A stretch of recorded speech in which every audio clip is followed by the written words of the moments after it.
হরে কৃষ্ণা। নমস্কার দর্শক বন্ধু, আজকে আরও একটি নতুন ভিডিও আপনাদের জন্য। আজকের ভিডিওটি অত্যন্ত গুরুত্বপূর্ণ একটি ভিডিও। আলোচনা চলছে মাসিক রাশিফল মার্চ 2024 কেমন যাবে। আপনারা অবশ্যই ভিডিওটি পুরো দেখার চেষ্টা করবেন। যদি ভালো লাগে লাইক করবেন, শেয়ার করবেন, চ্যানেলটিকে সাবস্ক্রাইব করে আমাদের ছোট্ট পরিবারের সদস্যপদটি অবশ্যই গ্রহণ করবেন। মার্চ 2024 আজকে আমরা আলোচনা করতে চলেছি সিংহ রাশি বা লিও সাইনের যারা জাতক বা জাতিকারা রয়েছেন আপনাদের কেমন যাবে মার্চ মাস। এই লিও হচ্ছে রাশিচক্রের পঞ্চম রাশি, আর এক্ষেত্রে রাশিচক্র অনুযায়ী যারা সিংহ রাশির জাতক বা জাতিকারা রয়েছেন মার্চ মাস আপনাদের স্বাস্থ্য, শিক্ষা, ক্যারিয়ার, অর্থ, পরিবার এবং ব্যবসা ক্ষেত্রে কতটা ভালো কতটা খারাপ ফল আপনারা লাভ করবেন সেটাই কিন্তু আজকের ভিডিওয় আলোচনা করতে চলেছি। কর্মজীবনের দিক থেকে প্রথমে যদি আসি তাহলে সিংহ রাশির জাতক বা জাতিকাদের ক্ষেত্রে এই মাসটা মিশ্র ফল কিন্তু নিয়ে যেতে চলেছে। প্রথম দিকটা দেখবেন অনেকটাই ভালো, দ্বিতীয়ার্ধে একটু কাজের চাপ বেড়ে যাবে। আপনি অফিসে যাই করেন না কেন একটা সমস্যা বা একটা নেগেটিভ ফলের দিকে জায়গাটা যেতে পারে। আপনার কথা বা কাজের ভুল ব্যাখ্যা কর্মক্ষেত্রে আপনার বিরুদ্ধে একটু বিরোধিতাকে বাড়িয়ে দিতে পারে। বিশেষ করে সতর্কতা সাবধানতা রাখার চেষ্টা করবেন। অতএব অপ্রয়োজনীয় কোনো জটিলতা এড়াতে আপনার কাজের উপর বেশি মনোযোগ দেবেন। অফিসে আপনার কথোপকথন একটু সীমিত করার কথাই বলবো, কারণ সৎ হওয়া এবং অবিলম্বে লাভের প্রত্যাশা ছাড়াই আপনার কাজ করাটা যথেষ্ট ভালো। সমস্যা দেখা দিলেও আপনি সাহসের সঙ্গে সেগুলোর মোকাবিলা করতে পারবেন। বন্ধু বা শুভাকাঙ্ক্ষীরা যা বলবে তার উপর ভিত্তি করে আপনার কাজের বিষয়ে তাড়াহুড়োয় সিদ্ধান্ত নেওয়া থেকে একটু সতর্কতা অবলম্বন করবেন। আর্থিক দিক থেকে এই মাসটা গড় মাস। আর্থিক বিষয়ে দ্রুত বা আবেগপ্রবণ সিদ্ধান্ত নেওয়া থেকে একটু বিরত থাকবেন। ভুল তথ্য বা ভুল বোঝাবুঝির ওপর ভিত্তি করে কোনো তাড়াতাড়ি সিদ্ধান্ত নিলে সেটা ক্ষতির কারণ হতে পারে এই মাসে।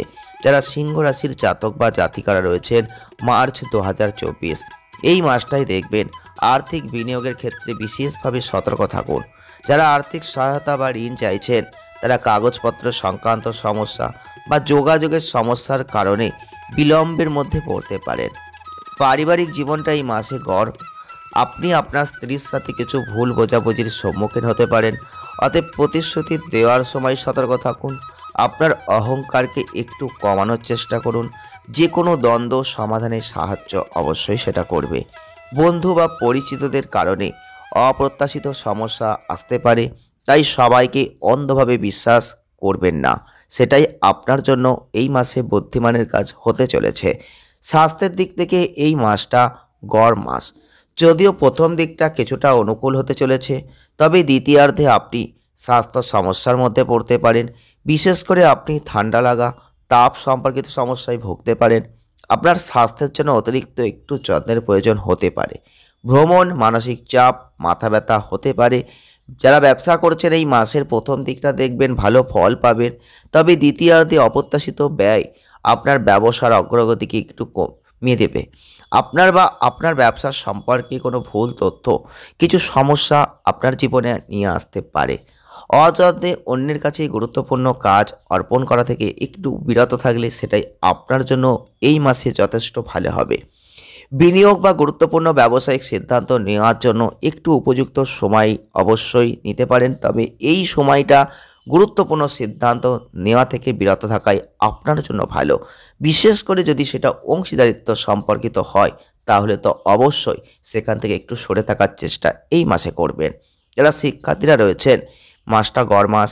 যদিও প্রথম দিকটা অধ্যয়নের জন্য ভালো, দ্বিতীয়ার্ধে একাগ্রতা, দুর্বল সিদ্ধান্ত গ্রহণে একটু কম জায়গা আপনি দেখবেন। অন্যের মতামতের উপর ভিত্তি করে সিদ্ধান্তে তাড়াহুড়ো করাটা গুরুত্বপূর্ণ কখনোই নয়। বিশেষ করে পরীক্ষা এবং উচ্চশিক্ষা সংক্রান্ত যদি সেটা হয়ে থাকে তাহলে কখনোই তাড়াহুড়ো করে সেই কাজ আপনি করতে যাবেন না। যদি আজকের ভিডিওটি ভালো লেগে থাকে লাইক করে দেবেন, শেয়ার করবেন, চ্যানেলটিকে সাবস্ক্রাইব করবেন। সকলে ভালো থাকুন, সুস্থ থাকুন, আনন্দে থাকুন। দেখা হচ্ছে নতুন কোনো ভিডিওয় নতুন কোনো রাশিফল নিয়ে। ধন্যবাদ।